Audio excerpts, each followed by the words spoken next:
Leo, hello there, my beautiful friends. We're going to do your general tarot reading for late April, moving into early May 2026. Thank you so much for joining me today. You know, I appreciate each and every single one of you beautiful people out there. So let's get right down to business as always and start you off with an oracle card here, just so we can dip our toes in the energy and see what's happening for the lovely Leo collective. Hope you're all doing fabulous and fantastic, my friends. Let's get it going here. My guide, spirit team, talk to me. What do we got for the beautiful Leo gang in late April, early May as we move into the early part of Taurus season? What energies, messages, insights can we take a little peek at? And yeah, we're just going to take a real quick look at this first card. Then we'll get into the full reading itself. At the very end, I'll pull you a bonus card from the Shadowland Tarot just to see what might be in the shadows or what shadow work you can lean into, which is always interesting. But let's get it going here. Let's rock and see what we got for Leo in late April, early May. What's the vibe? What's the energy? Let's get this card out nice and quick. There we go. Cool. So this one always makes me chuckle a little bit. And again, it's not like the funniest image, but when I see this lady with the beehive hairdo and all this different stuff all up in her head, it could be great actually, but at the same time, it's like she's got a lot on her mind, right? I don't know, it just always makes me crack a smile. But before we fully dive into that, if you're new here, I'll be speaking about the April subscriber surprise towards the end, so you might want to check that out. And also, if you could kindly illuminate that like button by tapping it right on its third eye, I'd greatly appreciate it. But enough of the promo, back into the reading. Let's talk about this lovely lady, right? So if you look here, it's kind of like she's a portrait picture, beehive hairdo, and she has all these different creative implements in her hair. Now, the good thing about this, it's thinking outside the box. It's very creative. So now is a great time for brainstorming ideas, great for creativity of any kind. So if you've been going through a bit of a stressful situation or time, Spirit might want you to just transmute that energy from inward intensity to outward creation. So I know that's easier said than done, but it could be a lot of different ways, whether it is painting, sculpting, writing, maybe even physical activity. There's just something about turning the inward energy outward into the material world, which is very good. So very creative in thinking outside the box. I like this. There's a certain abstract thinking that I get with this as well, which is really nice. But at the same time, she literally has a lot on her mind. So for some Leos, maybe the mind is going a little more than it usually does. Maybe your attention's in a lot of different places where it's like, I'm busy, busy, busy. I'm paying attention to this, this, this. This energy can sometimes be a little spread thin. So in this time, again, just try your best not to burn the candle at both ends. Try to pace yourself potentially. And yeah, there could be something here about overthinking, but I love the creative aspect, and that could be something that helps. So we're just going to let her chill right there with her unique self. Let's get into tarot. And yeah, I always say that first card, it doesn't make or break the reading. It's just a little footnote. So let's get you 3 tarot cards in the upright. Then we'll get into that intuitive juiciness. Shuffle it up one time here for the lovely Leos. What do we got? And while we get this deck shuffled up and ready to go, let's talk about last week's reading. Very intriguing last week. The reading was titled The Big Ending. Now, again, not every ending's a bad ending, and sometimes they could be minor ones and certain cycles changing and shifting. And that's kind of what I was picking up, where I was getting a metamorphosis, a transformation. So whether it was a dynamic between people, situations in and of themselves, it's like, all right, one chapter could be closing soon. The next one will open right on the heels of it. So that energy could bleed over for a couple weeks, so keep the head on a swivel. But we're going to see what shows up this week. As you know, energy is very fluid, never set in stone. So we take this how it hits for you, because we could be seeing your vibe or somebody else, right? Let's get it going. 3 cards here for the lovely Leos. What is happening in late April, early May for our good friends? Okay. So we're starting with a tower. Don't get concerned. Don't get nervous about that tower. Okay? It's, just an energy. It does come in quick. Now, I usually like to start reading with this kind of intensity, so I don't necessarily feel like this is a bad thing, but we're just going to have to see how this plays out. Let's get a couple more. It's just really intense really quickly.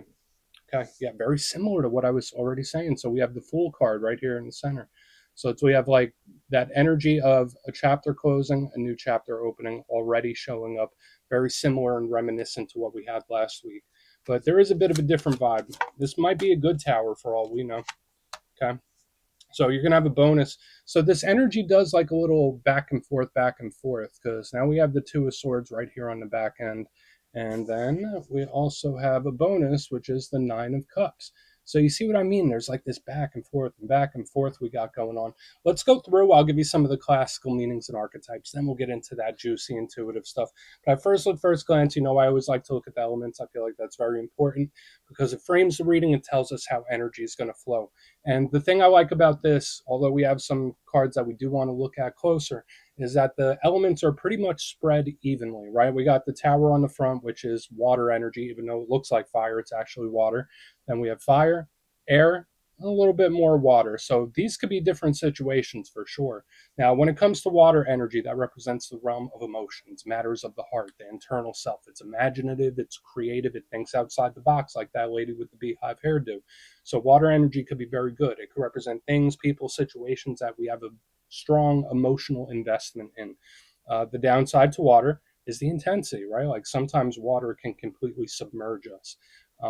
And water does ebb and flow. So there's something about intensity and changeability. In the center, we have fire. That's your comfort zone. That's your power element. That's where, Leo is usually pretty chill.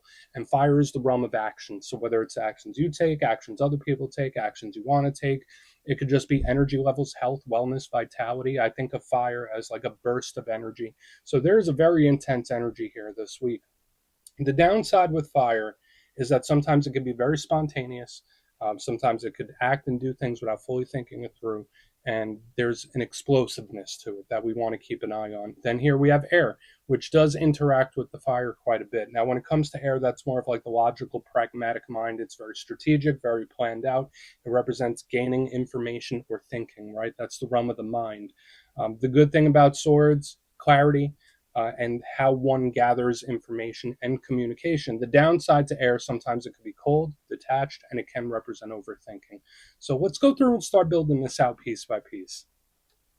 Position number one, we start with a bang, my friends. We're starting off with a tower. And again, I say it every time a tower shows up. Not every tower is a bad tower. It does get a bit of a reputation, though. It's not the nicest piece of imagery, right? We see these people with a lightning bolt. Hey, it is what it is, right? Now, for some of you, you might be connected to Scorpio when we see this. If you're not connected or you don't have a Scorpio placement yourself, the tower is just shock. It's just something that comes in out of the blue. Now, it can go into deeper things and deeper aspects. It could represent wiping the slate clean, hitting the reset button. Yes, it could represent endings. It's just energy, action, or situations that intensify rather quickly. And I've been seeing that in the fire sign specifically this week. So, again, it could be a good shock for some of you, especially with the card we have coming up next. But I'm always cautious when I see a tower. And until I get more information on the clarifiers, it's like, okay, that's there, but how does it look to me?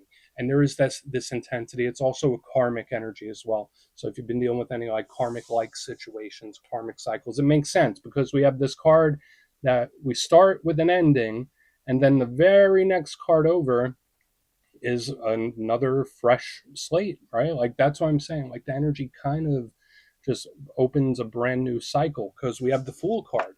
And I like this card. It's the very first of the major arcana, big Aries energy. Some people also toss it to Aquarius as well. But when I see the Fool, I think of new. I think of fresh. Look how happy and joyful this person is. So I think of like a nice light-hearted energy. It's very fun. It's having a good time. It's just super light-hearted. So it's a complete opposite from this tower. Now, the thing that they do share in common with this fire element, it's about the action. It's about the intensity. This Fool is ready and raring to go. So we do want to clarify it more. The downside with the Fool is that sometimes it can act before it thinks.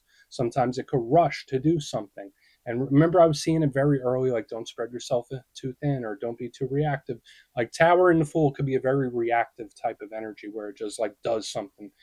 So I'm not saying I'm picking up a mistake, but I feel it's very polarizing. For some Leos, this could be an extremely, extremely good spread this week. For others, it's like, oh, maybe you should think twice before doing something. So we're going to see what's up. We'll get down to the bottom of it. Now, moving to the back end, we have the Two of Swords, and we see this person. They're blindfolded, they're hoodwinked with the two swords crossed. It's nighttime, there's a moon up in the sky. So this card does imply some sort of mystery or the unknown. Now, in its classical sense, it could represent confusion, the unknown, certain things you might find baffling or just don't make sense. But to me, I just put a blanket label on it. To me, it's just unexpected, unknown. or something surprising. So you see the theme we have going here, right? We start with a tower, then we got the Fool, then we have the Two of Swords. There's a lot of randomness that I'm picking up. So again, watch out for various random occurrences or situations popping up where it's like, all right, where did this come from? What the hell is this?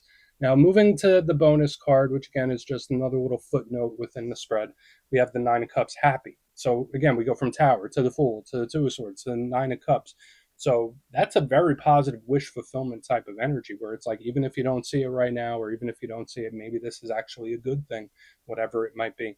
This is welcoming. It's very comforting. It's a flowing type of energy. So that's a great little footnote to have.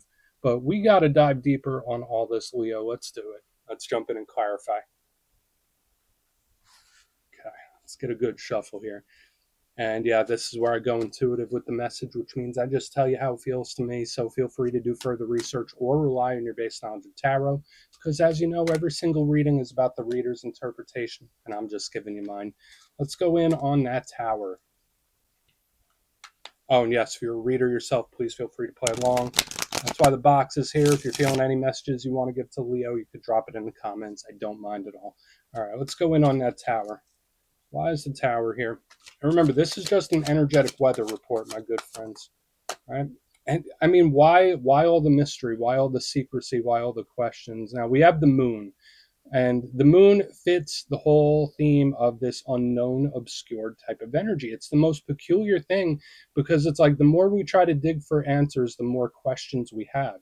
So watch out for situations that are frustrating like that in this time, because that's initially what's coming to me, where it's like the more I try to figure something out, the more confused I get, or the more information I try to get, the more I open up the rabbit hole and dive deeper and deeper and deeper. Now, if you're the type that you love diving down informational rabbit holes and stuff like this, hey, this is good energy for it. But the moon, very soft, subtle energy, connects to the Pisces collective. I also give it to Cancer as well. But it's a card of mystery and secrecy, the unknown. So it fits all of this secrecy or hidden type of theme. So again, watch out for situations that just completely pop up out of the blue. And I know I already said this with like, with the Two of Swords on the back end, where there's stuff where that could pop up where it's like, where did this even come from? Like, how did I get from there to here? Like, what the heck is happening? What's going on? So whether it's a surprising situation, an unexpected one, or even a shocking one, there's just like a randomness to it. Now, randomness isn't a bad thing. Listen, I'm a fire sign myself. I know if any people could roll with the punches, it's usually fire signs, right? But there's like a certain randomness here. Hopefully, for some of you, this is just like a random hit of good luck. Maybe that could be it. If we're going to be super optimistic and see this silver lining, it's like, oh, all right, that worked out for me. I don't know why that happened, but it actually worked out for me. So for the most positive sense, yeah.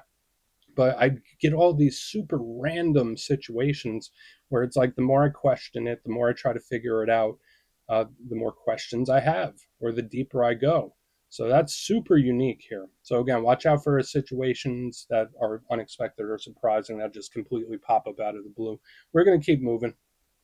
We're not going to get stuck there. Let's see what the Fool has for you. So why is the Fool? Yeah, the tower with the moon. That's just like completely zero warning.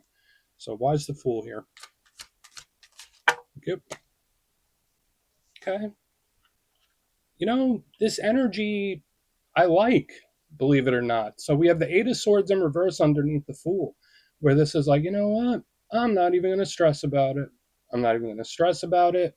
I'm not going to worry myself. Like I don't want to say it's an energy that doesn't care, but it's definitely an energy that's like not trying to fully focus on something. Now, for some Leos, that could be advice from spirit, where it's like, okay, we have all this random stuff going on and these situations that could be popping up, but we have this Fool and this Eight of Swords, which is very much like a devil may care type of energy, where it's like, oh yeah, okay, that happened, cool, I'm gonna keep doing this. Oh, that happened, all right, I'm gonna go over here. Like, I don't know, there's an energy here that's not giving something a lot of attention. Okay. Now, again, that could be you, could be somebody else, but it's like, why don't you care about this? Like, there's an energy. It's like, hey, all this stuff is happening. Why are you so relaxed about this? And again, that's not a bad thing. Listen, I'm a chill individual myself, but usually the Eight of Swords in the upright, it's like very stressed, anxious. It feels trapped. It's like in its mind, it's in its own head. So when I see it in reverse underneath the Fool, it's like, Okay, whatever. Like it's an energy that's just nonchalant. Or, like I said, it's an energy that's acting as if it doesn't care or if it's not giving something attention. Now, for some Leos, again, that could be advice from spirit where it's like, hey, if these energies pop up, the less attention and intention you feed it, the better. That could be advice for some where it's like, all right, well, yeah, if there's a tower, all right, there's a tower. Nothing you can do about it now. Easier said than done, right? But there's this energy where it's like the more you focus on it, the more it intensifies. So there could be a situation or something where spirit's like, hey, just try not to focus on it. And real simple to say, not so simple to do. Let's keep moving. Let's see what's up with the Two of Swords. The energy is just super, super nonchalant, right? I would expect a totally different vibe in the center. Feel I don't want to say it's careless, but let's go in on the Two of Swords. Let's go in on the Two of Swords. Okay. And now this energy is like, I don't even want to. I don't even want to know. That's so peculiar. All right, so we have the Queen of Swords in reverse underneath it. Now, usually the Queen of Swords in the upright, she's like very stern, very serious, honest, shrewd, to the point. When she's in reverse underneath this Two of Swords, it's like, I don't even want to put my brain power towards this. Like, do I even want to know? I don't think I even want to know. So again, watch out for like information coming to you where it's like, I wish you wouldn't have told me that, or I wish you wouldn't have said that. It's very, very unique and very particular. So the Queen of Swords, yes, it could be an air sign, Gemini, Libra, Aquarius. And you usually love her energy, but she can also be very stern and very serious to the point. So in reverse, underneath the Two of Swords, again, this is an energy that's acting as if it doesn't bother me. No sweat off my back type of energy. So that's super unique because, like, we have this tower where it's like, hey, look at me. Hey, pay attention to me. Hey, focus on this. And it's like, nope, I'm focused on other things. Nope, I'm not looking either. There's like this energy of ignoring going on. So, again, for some Leos, that might be an advice from spirit where it's like, don't feed it your awareness, don't feed it your attention. Or it's someone may be acting in that way. It's like, hey, why aren't they taking this serious? Like it's super unique. I don't think I've gotten a reading like this, maybe ever, where there's like such a consistent energy where it's like I'm not gonna pay attention to that. I'm not gonna look at that. So yeah, Two of Swords, Queen of Swords in reverse. It's like, do I even want to know? I don't even think I want to know. I keep that to yourself. That's so odd, so odd. And there is something that is either purposely being ignored or it's advice from spirit where it's like, hey, just don't feed it your attention and intention. I'm a big believer that thoughts become things, my friends. So let's go through and do a quick recap. Then we'll get into the shadow. Very unique. Again, only take it out hits. There's a lot of specific stuff here. But if you kindly look in the box position, number one, we got the tower with the moon. Of course, like this energy just seems to materialize out of nowhere. It's super random. So watch out for a variety of different surprising, unexpected, shocking situations where it's like, where did this come from? How did this even show up? Um, and the funny thing is, it's like we got this energy going on here, then we have these energies on the back that are like kind of not paying attention to it. Because in the center, we have the Fool with the Eight of Swords in reverse, where it's like, yeah, I don't care. Not going to look at it, not paying attention to it, not going to feed it. Like this, there's a tower happening right here, but this Fool is just going about its business, going about its day. Now, again, that could just be some advice from spirit where it's like, hey, don't focus on this. It happened. It is what it is. Can't change it now. Then this energy is just like super lighthearted for some reason, or just acting like it's not going to pay attention to it. Moving to the back end, we have the Two of Swords with the Queen of Swords in reverse. Now, I generally, for me in my personal life, when something pops up, I like to handle business quick, or I like to solve a problem. These energies are kind of not giving it attention, right? Because the Two of Swords, Queen of Swords in reverse is like, I don't even want to know. Do I even want that information? I don't even want to look. So there's like an ignoring that's happening as well. So please take a screenshot if you want to look into that further. Let's see what's in the shadows. Okay, let's get a good shuffle here. And yeah, I always like to pull one shadow card here at the very end just to see whether it's something within you or something you don't quite see. Shadow cards don't always have to be a challenge, they could be a good thing too. So let's get you one. And yeah, if you made it to this point in the reading, please feel free to check out channel memberships. I'll put a link for it in the comments below. It's a beautiful way to support the channel. I have much love for all my channel members. Okay, let's get this going here. What do we got for the lovely Leos in the shadows? Super unique reading this week. Okay, so we're ending off the reading in a very similar way that we started, right? Remember the lady with all the things on her head, things in her mind. We have the Four of Cups here showing up in the shadows, and you see our little Garfield-looking kitty cat with a lot of thoughts, where it's like layers, thoughts on thoughts on thoughts on thoughts. So again, for some Leos, there might just be a lot on the mind, a lot on the plate, and it's funny how like I'm getting these little hints of like overthinking or like dwelling, but then we also have energy that's doing the complete opposite within the reading itself. So again, Four Cups can be great. It can be imaginative. It could be super creative, but sometimes it could also be too daydreamy, and it could be just thinking too deep into something. And you listen, I'm a deep diver myself. I love looking into the deeper aspects of everything. But when this shows up in the shadows, like this could be spirit saying, like, hey, maybe keep it surface level. Maybe don't dive too deep. Maybe just let that do what it's gonna do. So yeah, watch for the overthinking and a lot on the mind. We're just going to put them down right there, my good friends. That's what I have for you this week. Don't click away just yet, though. I'm going to give you the details. The April subscriber surprise. If you would like further insight on your situation or you'd like to have a chat with me, you can book a personal session with me at my website, mastermetaphysics.com. But for the April subscriber surprise, we're doing a nice winner's choice once again. At the end of the month, I will choose 3 lucky subscribers to either win their choice of the Gilded Tarot Royale or one of the custom made crystal pendants from my website, mastermetaphysics.com. So, winner's choice. And if you'd like to get your name in for this, it's 2 simple things, as always, my friends. First, you must be subscribed. And second, you can let me know down in the comments, how much do you know about the meanings of tarot cards? Are you an expert reader? Are you a beginner, intermediate? Do you know a lot? Do you know a little? You'll be entered to win. And at the end of the month, the winners will be announced in my posts tab. YouTube changed it. And yeah, that's where it'll be, my friends. Much love, and I'll talk to you soon.